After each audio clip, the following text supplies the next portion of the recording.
bring you balance and clarity, let's talk about types of calling and a few signs. When you have an ancestral calling, meaning your forefathers or mothers who have served spiritually as healers, priests, warriors, or midwives, want continuation through you.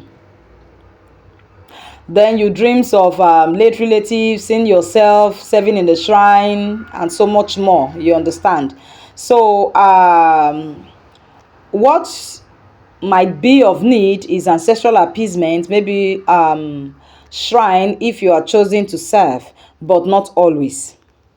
And then if there is a need for an altar, sometimes yes, if chosen as a priest or medium, but many just need appeasement and cleansing.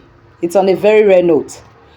So you also have deity calling, meaning maybe any of the deities like Oshun, Shango, or Batala, you understand, claims you as a child or servant.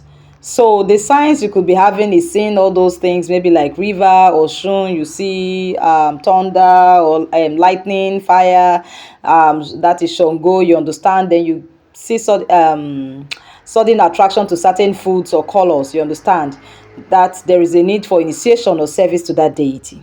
That is why you need to confirm through divination. So, if there is a need for altar, yes, if chosen as priest, that is, if Ifa says so. Otherwise, you just make offerings to maintain peace. You can see now. So, there is also Egbe Orun calling, that is your heavenly society, meaning your spiritual companions demands attention. So the signs you could be having are frequent disappointment, things about to work then spoil, unstable relationships, feeling out or place in life, out of place in life, and so much more, you understand. So we need guidance on every stage to know the type of calling you have. You understand?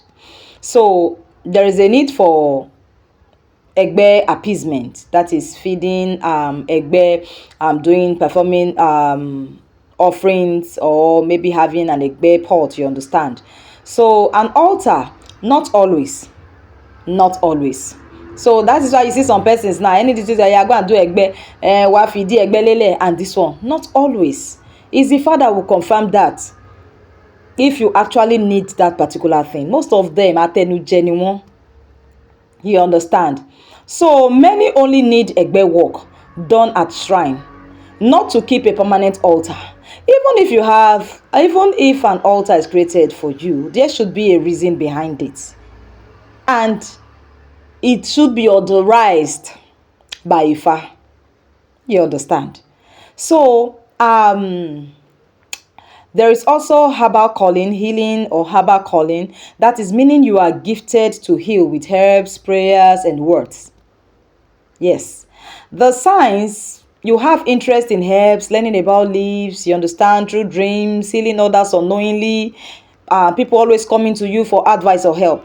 When you are told you are a healer, does not mean you should go to the bush and go and pluck leaf. Most of you not dey hear word. You just feel once they tell you, okay, you are going to do spiritual work, you are lost. You are lost.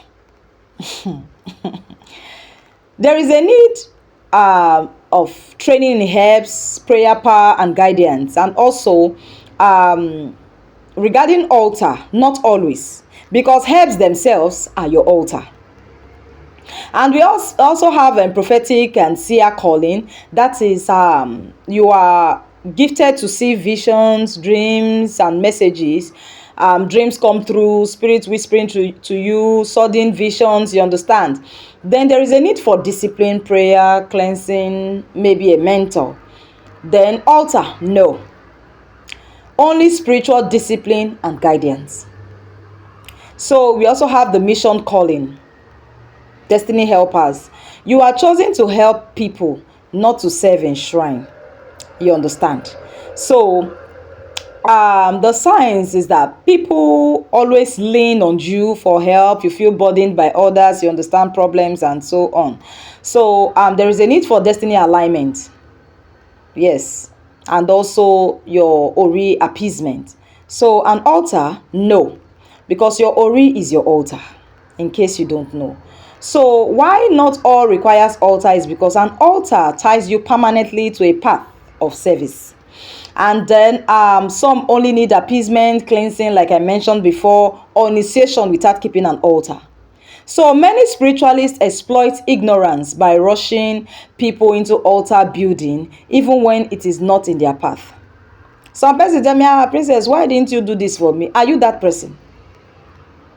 Not that I'm being rigid. I love to spill truth. If you like, take it. If you like, don't take it. It's none of my business. And I'll keep on saying the truth.